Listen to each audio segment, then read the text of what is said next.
Olá, minha gente, bom dia, bom dia, bom dia. Seguinte, na proposta de hoje, nós iremos comentar um pouquinho sobre algumas questões da nossa PP, na tentativa de te preparar para a próxima prova, e não só isso, né? Óbvio, para que você aprenda melhor sobre todos os tipos de movimento que nós estamos analisando, que nós estamos lidando, tá certo?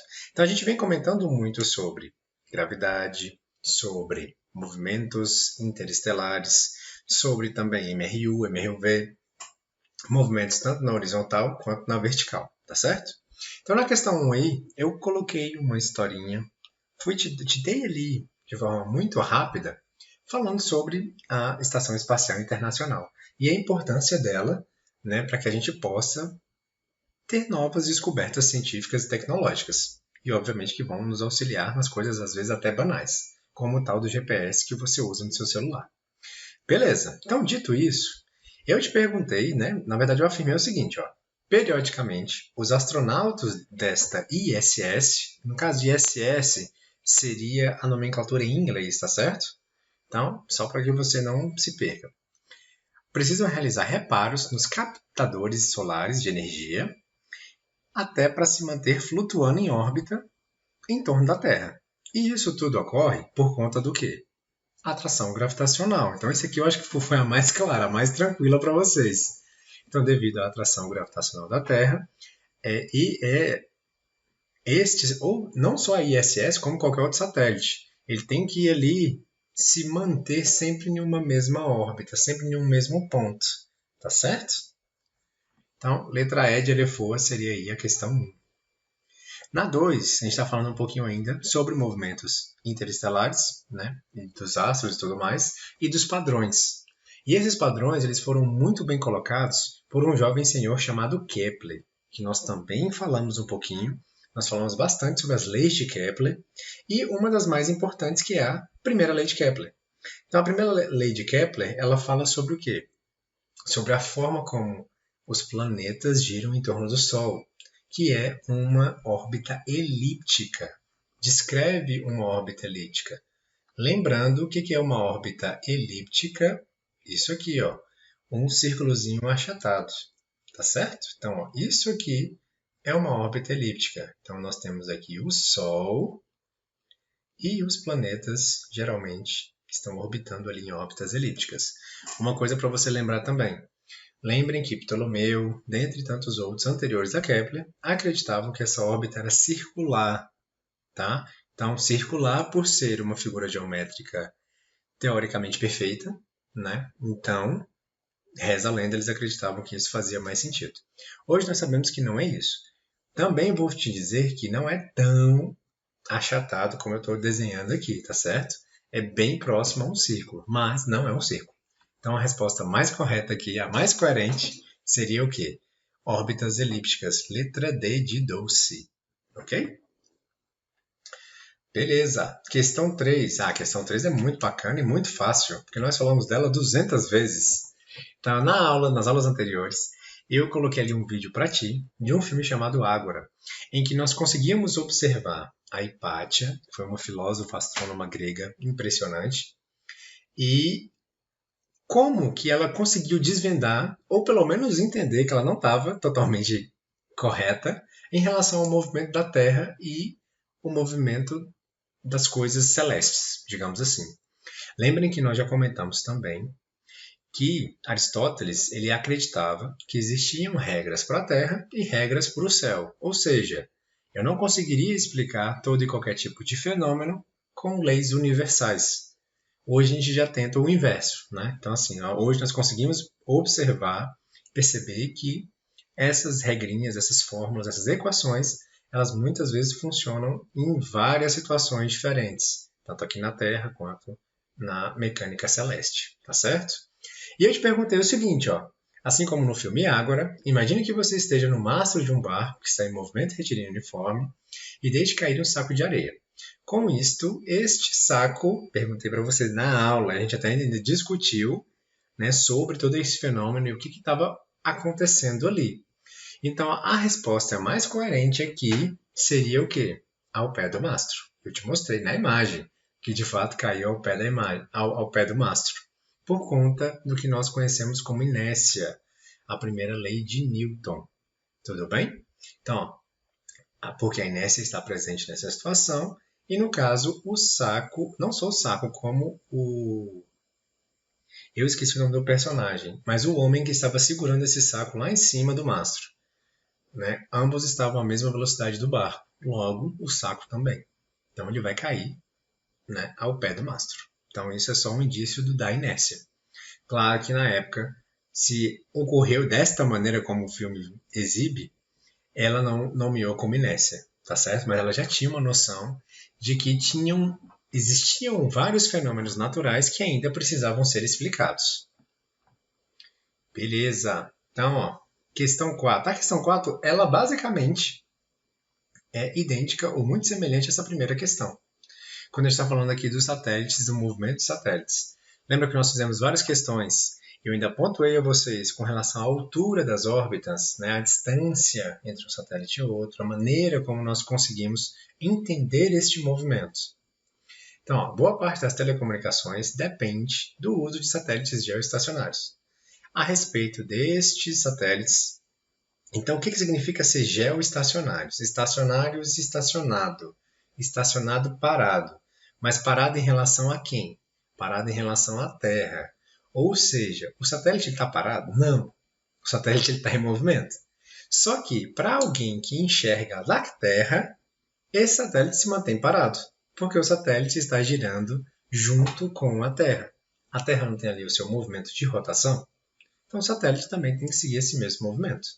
Então, vai estar parado? Depende do referencial. Então, para mim que estou na Terra, eu vou ver aquele satélite sempre na mesma posição. Tá certo? Então, era isso que você tem que lembrar. Então, ó, a respeito desses satélites, é correto afirmar que, letra B, todos se encontram à mesma altura em relação ao nível do mar. Mole, mole. Beleza? Então, tá bom. Então é o seguinte, ó, questão 5. Um pouco entediada com a aula de física, Vitória lança uma caneta para o ar. Já acostumada com as diversas problematizações realizadas em sala, ela visualiza o movimento de subida e descida da caneta. Desconsiderando qualquer tipo de atrito, ou seja, o ar não está ali, sugere que sua aceleração... Então, se é vertical, a aceleração que nós vamos ter aí é o quê? A aceleração da gravidade, não é isso? Então, qual seria a resposta mais coerente? Não posso dizer que ocorrerá uma variação dessa aceleração. Porque a aceleração da gravidade ela não vai ser sempre constante. Lembra que eu já falei para ti, nós já fizemos diversos exercícios, que o G de gravidade ele sempre vai ser igual a 10 metros por segundo ao quadrado. Tudo bem? Ou seja, logo, isso tudo vai se manter. Então, lembrando que a aceleração no eixo Y, na vertical, é a aceleração da gravidade. 9,81 metros por segundo ao quadrado, mas geralmente a gente arredonda para facilitar a nossa vida em relação aos cálculos, tá certo? Ou seja, resposta mais coerente, letra E de Elefoa. É a mesma aceleração ao longo de todo o movimento. Então, aqui, também tranquilo. Questão 6. Nós fizemos essa questão em sala, muito de boa na lagoa também. Então, aqui eu estou te dando um gráfico. Nesse gráfico, eu te dei a posição e estou te dando o tempo. E eu te falei claramente, muito cuidado. Aqui, ó, posição está em metros, então vai ser a minha distância. Tempo está em minutos, eu tenho que transformar para segundos. Então, metros por segundo. Por quê? Porque aqui, na questão, eu te pedi em metros por segundo. Então, a partir podemos inferir que a velocidade média da partícula entre os instantes 2 e 6 minutos. Eu quero saber aqui, ó. Entre 2 e 6 minutos. Então, qual seria a minha velocidade média? Lembrando que velocidade instantânea é uma coisa, velocidade média é outra coisa um pouco diferente. Instantânea, o próprio nome já está te dizendo, naquele instante. Certo? Então, por exemplo, se eu pergunto para você, ó, qual é a posição no instante 1,5 minutos? Então, dá uma olhada. Ó. Não seria bem aqui? Ó. Então, a posição do meu móvel seria de 200 metros. Depois, na posição 3, depois de 3 minutos, perpassados 3 minutos, o móvel não continuou na mesma posição, então significa que ele está parado. Então, a velocidade instantânea em 3 minutos seria zero, tá certo? Por quê? Tá vendo que a distância se manteve a mesma? A posição se manteve a mesma? Então, se a posição ficou igual, este carro não estava em movimento. Este carro, essa pessoa, ou qualquer outro tipo de móvel, tá certo? Então, lembra disso também, outro ponto importante. Estou falando de móvel, estou falando de qualquer coisa que possa entrar em movimento. É isso, tá certo? Então, aqui nesse caso, mole-mole, velocidade média vai ser igual a ΔS sobre ΔT. A variação do espaço vai ser daqui, ó, 2 vezes 10 ao quadrado. Então, 2 vezes 10 ao quadrado é o mesmo que 200. Então, está aqui 200. E aqui no 6 seria 800 metros. Então, cuidado com a notação científica com essa base 10 para que você não erre, tá? Então, aqui seria o quê? Não é final menos inicial? Então, vai ser 800 menos 200. Mole, mole. Dividido. O tempo vai aqui do 2 até o 6. Então, 6 menos 2 vão dar 4 minutos. Só que nós temos um problema. 4 minutos não pode se manter. Por que não pode se manter 4 minutos? Porque eu estou falando porque eu quero a resposta em segundos. Não funcionou aqui. Porque eu quero a resposta em segundos. Então, se eu quero a resposta em segundos, você vai multiplicar por 60. Então, aqui, 4 minutos vezes 60, você vai ter o valor em segundos. Então, aqui nós teremos 600 metros dividido por 6 vezes 4, 24. Então, 240 segundos, tudo bem? E isso fará com que eu chegue na minha resposta, que é de 2,5 metros por segundo. Então, você teria ali 60 dividido por 24. Mole, mole. Questão 7, minha gente. Então, ó, dá uma olhada aí. Ó. A figura já te ajuda muito. Porque aqui eu estou te mostrando aqui o Sol. Tenho aqui a órbita elíptica, onde os planetas estão percorrendo a trajetória. E aí eu falo o seguinte para ti. Eu te digo que os tempos de deslocamento são todos iguais. Se os tempos de deslocamento são todos iguais, logo as áreas todas serão o quê? Também iguais, tá certo? Por mais que muitas vezes não aparente aqui no desenho, porém, entretanto, todavia, você tem que lembrar da segunda lei de Kepler, que nós comentamos também, onde eu te disse o seguinte, que ele conseguiu achar um padrão quando ele relacionou a área com o tempo.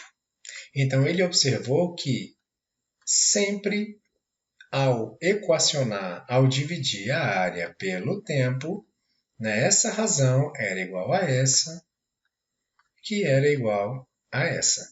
Então, se todos os tempos são iguais, então para essa razão se manter idêntica, ela vai se manter idêntica em qualquer um dessas três divisões, tá certo?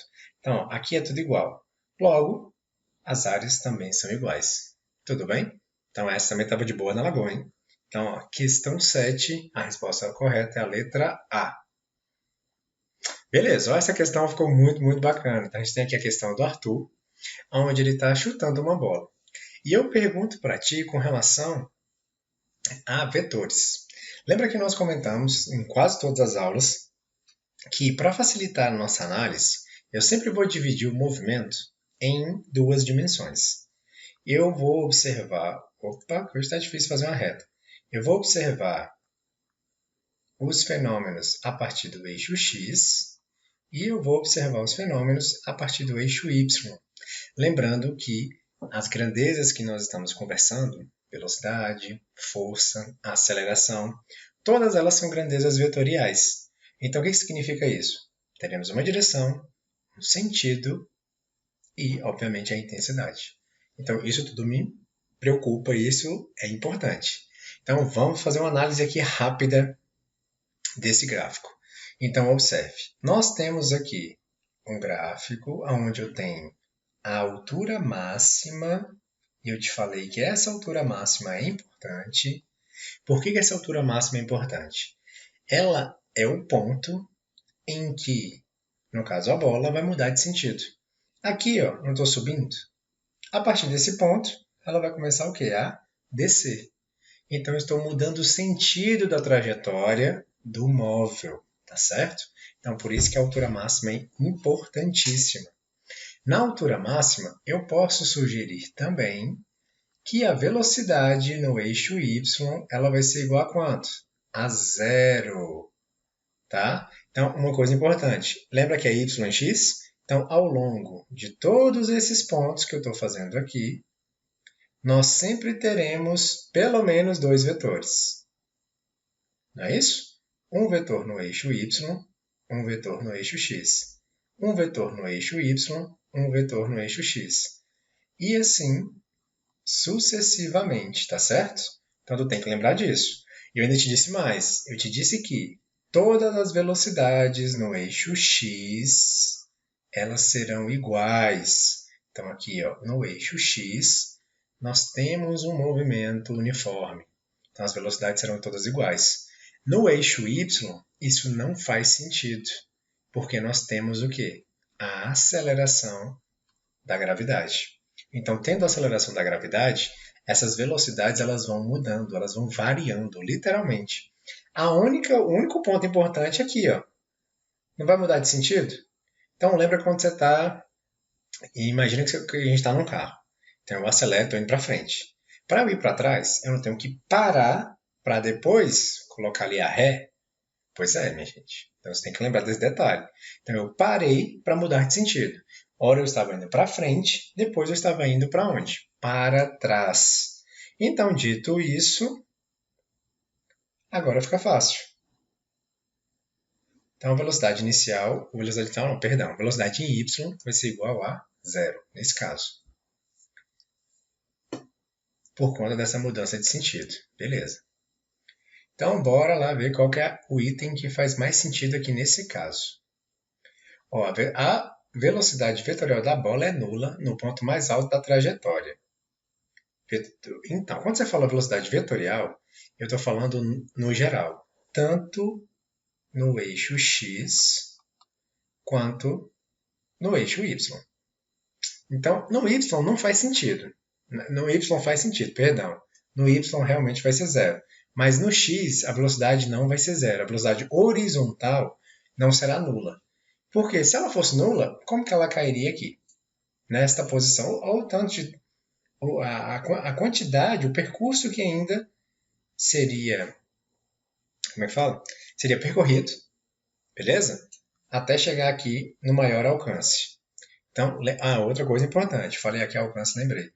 Alcance é essa distância aqui, ó, na horizontal.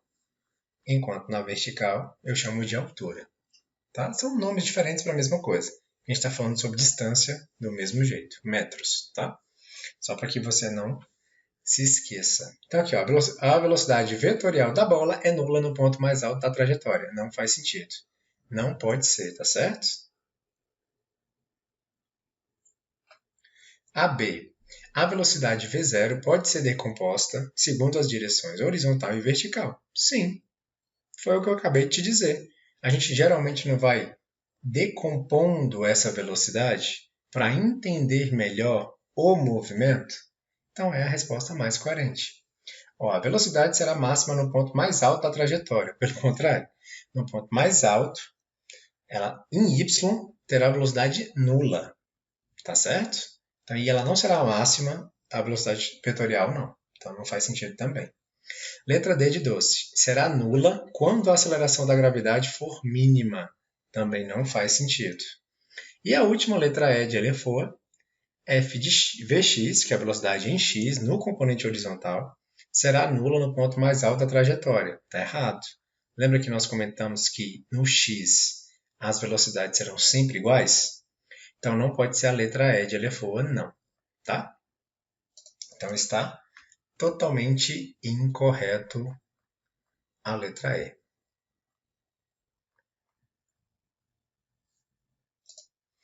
Então, bora lá. Na questão 9. Na superfície da Lua, os astronautas Tiago e Enzo foram enviados para analisar o solo e os fenômenos físicos existentes ali.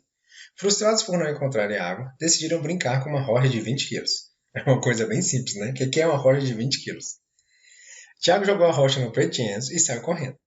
Sabendo que a atração da gravidade na Lua é 6 vezes menor que na Terra, podemos afirmar que: letra A. A rocha pode ser erguida mais facilmente na Terra do que na Lua. Está errado. A rocha poderia ser erguida mais facilmente na Lua, porque ela é 6 vezes mais leve, bem entre aspas. Um ponto importante aí que a gente não pode esquecer. Aqui nós trabalhamos com os conceitos de peso e massa. Então, lembrando, peso é diferente de massa. Peso é uma força. Por isso que eu descrevo, eu faço o desenho aqui de uma setinha na horizontal. Massa é matéria, algo que você pode o quê? Tocar, tá certo? Então, massa, matéria, peso, força. Então, nós temos que lembrar disso. Não posso esquecer disso jamais. Ok, de boa na lagoa? Então, tá bom. Então, ó, a massa da rocha é de 20 quilos. Essa rocha ela vai ter a mesma massa aqui ou na Lua. Tanto na Terra quanto na Lua, a massa vai ser a mesma. Tá certo? Então, o impacto sentido pelo Enzo vai mudar? Não vai. Vai ser o mesmo impacto de uma pedra de 20 quilos. Tudo bem? Que a quantidade de matéria é igual. Por mais que o peso seja diferente. Concordo com vocês de que o peso desta pedra na Lua vai ser 1 e o peso, no caso na Terra, vai ser outro. Então, observe. Peso é uma relação da massa vezes a aceleração da gravidade. O peso deste objeto, desta rocha, no caso seria 20 kg, vezes a aceleração da gravidade, que é igual a 10. Então, o peso aqui seria o quê? De 200 newtons. Tá certo? No caso, se a gravidade é 6 vezes menor, então seria aqui 10 dividido por 6. Então, pegando aí, ó, 200 e dividindo por 6, nós teríamos um peso muito, muito menor do que na Terra, tá certo? Então, o peso é diferente, isso sem sombra de dúvidas. Então, seria aqui, ó, 33,333 newtons. Que não é 6 vezes menor? Então, não ia ser legal. A massa é igual? Então, lembra disso. A massa vai se manter igual. Então, aqui neste caso, a resposta coerente é a letra D de doce. Tá? O impacto sentido pelo Enzo vai ter a mesma intensidade, tanto na Terra quanto na Lua. Ok?